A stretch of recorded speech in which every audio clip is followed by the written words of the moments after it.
Bismillahirrahmanirrahim. Assalamualaikum warahmatullahi wabarakatuh. Halo Sobat Hijau, kembali lagi bersama saya Tita Kamila, tentunya dalam acara podcast Ngopi Sore, ngobrolin pengalaman dan inspirasi seputar sosial forestry. Nah Sobat Hijau, semoga teman-teman di luar sana yang sedang beraktivitas selalu dalam kondisi sehat walafiat, even di tengah-tengah COVID-19 ini. Ya Sobat Hijau, Kementerian Lingkungan Hidup dan Kehutanan khususnya Direktorat Jenderal Perhutanan Sosial dan Kementerian Kemitraan Lingkungan melakukan kegiatan di awal tahun 2022 ini, yaitu Festival Pesona Kopi Agroforestry.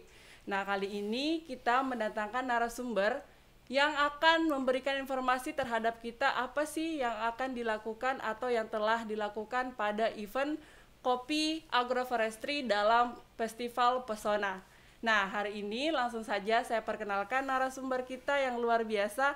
Langsung hadir Bapak Bambang Supriyanto selaku Direktorat Jenderal Perhutanan Sosial dan Kemitraan Lingkungan. Selamat datang Bapak. Selamat sore.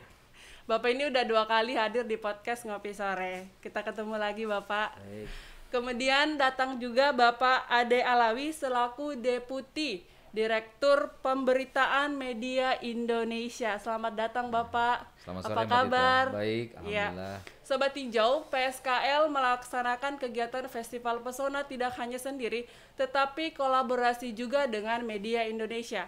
Maka dari itu kita akan mendengarkan kenapa sih PSKL kolaborasi dengan media Indonesia. Langsung saja saya langsung ke Mbak Bambang. Bisa mungkin menjelaskan kepada Sobat Hijau kenapa sih tahun ini mengambil tema kopi agroforestry?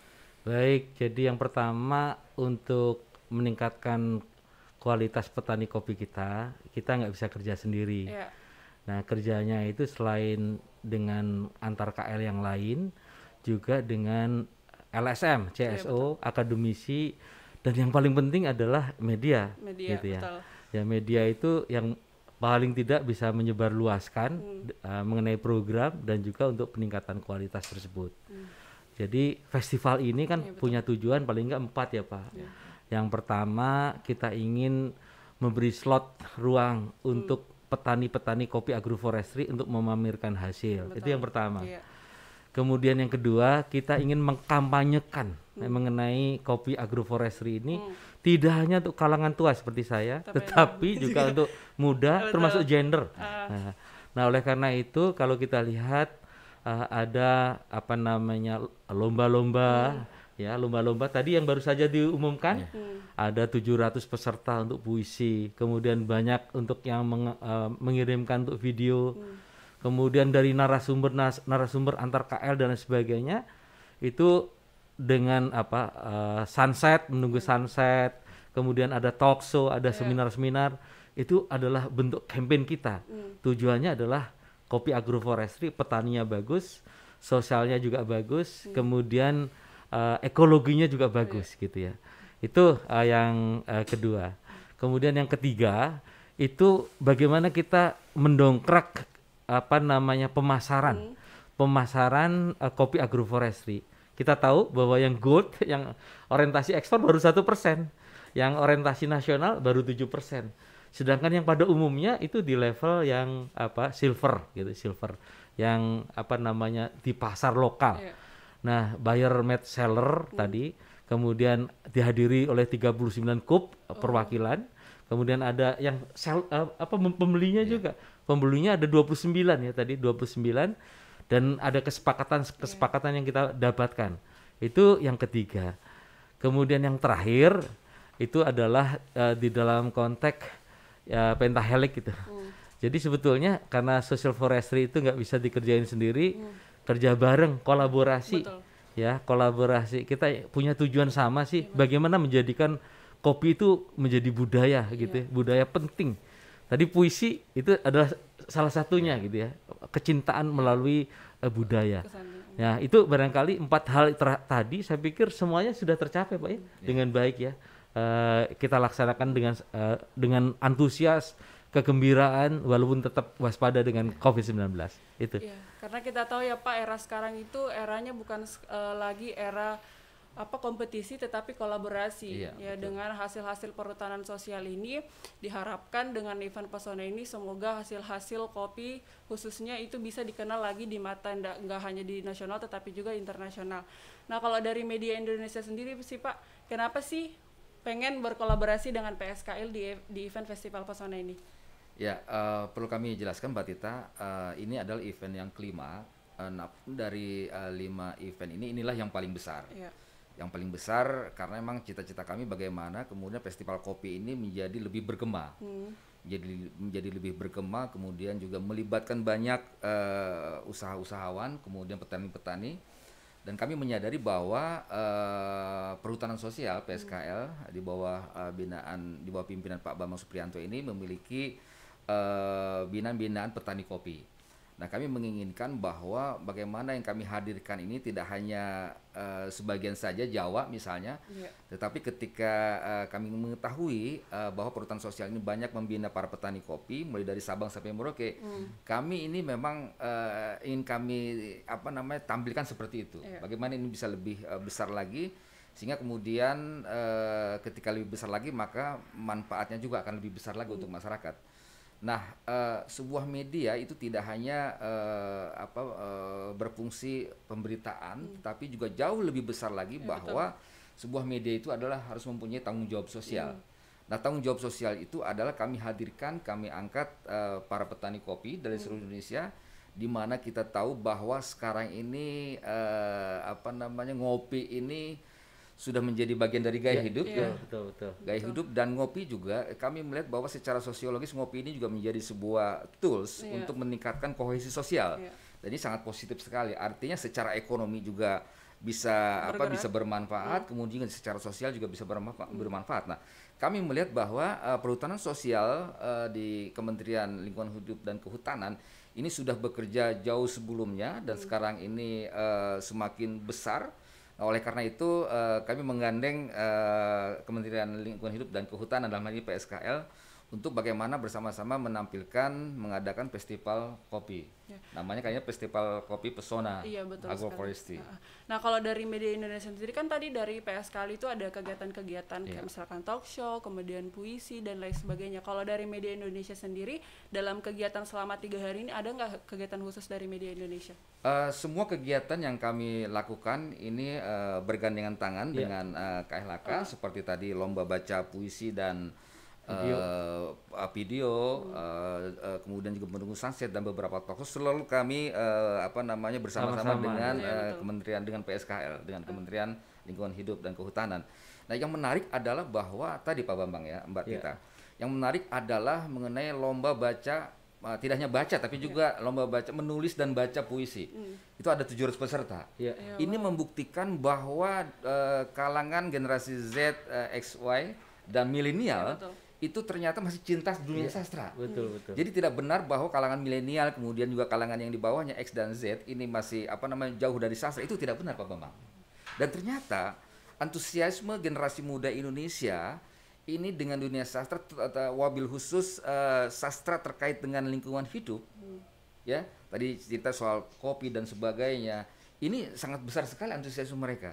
Artinya bahwa ini bisa kita kembangkan karena pendidikan yang efektif ke depan itu adalah pendidikan yang memang basisnya adalah budaya.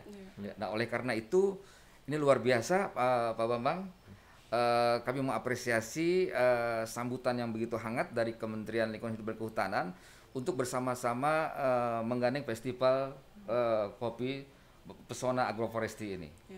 Kalau dari Pak Bambang sendiri, setelah 3 hari kegiatan berlangsung festival Pesona ini, khususnya kopi Agroforestry, melihat antusias mungkin nggak hanya dari kalangan orang tua, tetapi anak-anak milenial, itu seperti apa Pak? Ya tadi saya katakan, kopi itu tidak hanya untuk orang tua. Iya, betul. Kemudian yang paling penting ternyata sekarang ada kaum milenial pun sudah bergerak. Tadi misalkan seperti lomba barista, dan kita juga umumkan tadi kan. Dan yang paling menarik tadi dari Pak Ade tadi, lomba puisi. Ternyata generasi yang lebih kecil lagi itu juga ternyata tidak hanya mencintai kopi, tapi juga mencintai budayanya kan, budayanya. Jadi saya pikir memang kopi itu adalah perekat ya, Pak. Tidak hanya perekat tua muda, tapi juga dengan segelas kopi kayaknya semua persoalan bisa kita bicarain dan ada jalan keluarnya. Ya seperti menunggu sunset, relax, tapi informasinya sangat luar biasa. Kemarin saya mengikuti misalkan seperti pasar digital dari Kemeninfo, itu luar biasa.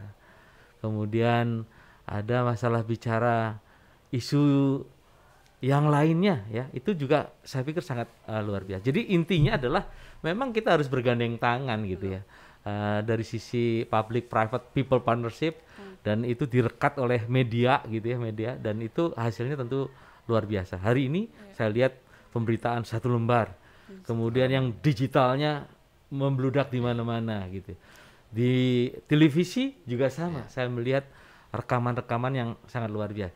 Jadi jejak digital itu akan menjadi catatan yang sangat berharga untuk kita, Pak, dan untuk memajukan perhutanan sosial ke depannya. Itu Satu yang paling menarik nih hasil dari kegiatan selama 3 hari yang saya lihat nih Pak, yaitu Seller Meet Buyer. Bisa mungkin dijelaskan kepada sobat-sobat hijau apa sih hasil dari kegiatan Seller Meet Buyer itu? Ya, tadi sudah saya laporkan di penutupan bahwa ada yang gold sama platinum karena orientasinya sudah ekspor dan nasional, Pak. Yang tadi yang kita undang adalah KUPS, kopi agroforestry yang kategorinya adalah gold dan platinum. Jadi paling tidak kita bisa mempertemukan potensi pasarnya. Ya, tadi cerita dari eksportirnya misalkan masalah 4K. Kualitas, kuantitas, kontinuitas, dan kantongnya, price-nya kan gitu ya. Itu sudah dijelaskan tadi sama Bapak itu. Ya, jadi dan yang paling penting itu ikatannya adalah masalah integritasnya. Apa yang kita janjikan kualitas ini, itulah yang barangkali yang harus dipenuhi. Sekali customer kecewa, itu dia tidak akan beli lagi. Jadi memang ada pepatah yang mengatakan bahwa pembeli adalah raja. Ya, dan ada juga yang PMO dari branding dari restoran Padang. Kalau Anda puas, beritahu kawan. Kalau tidak puas, beritahu kami. Itu kurang lebihnya. Jadi tadi alhamdulillah saya pikir ada kesepakatan Pak ya mengenai potensi kerjasama, bahwa memang benar petani kita memang perlu ditingkatkan supaya produk-produknya itu memenuhi standar internasional. Nah, melalui pendampingan tadi harapannya 4K-nya itu bisa dipenuhi sehingga kepuasan di tingkat customer-nya itu terjadi dan keberlanjutannya itu bisa dijaga. Jadi kegiatan ini tidak hanya sekedar pameran terkait dengan hasil perhutanan sosial ya Sobat Hijau, tapi ternyata memberikan edukasi nih bagaimana caranya, strategi yang diberikan agar hasil dari perhutanan sosial ini bisa go internasional lagi dan marketingnya lebih jauh lebih besar lagi.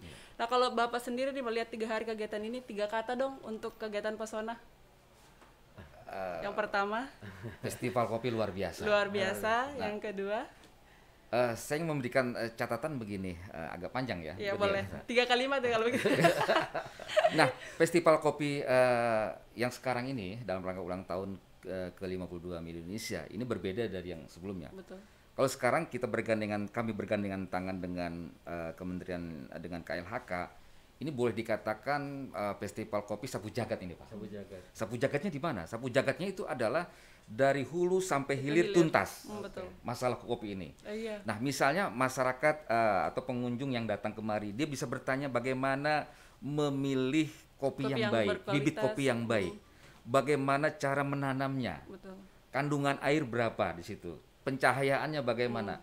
Itu mulai dari pembibitan, penyemaian sampai pemetikan, kemudian pengolahan, kemudian packagingnya, kemudian bagaimana mengolahnya, menghadirkannya, misalnya menyajikannya, itu lengkap. Dan yang lebih penting lagi adalah marketingnya.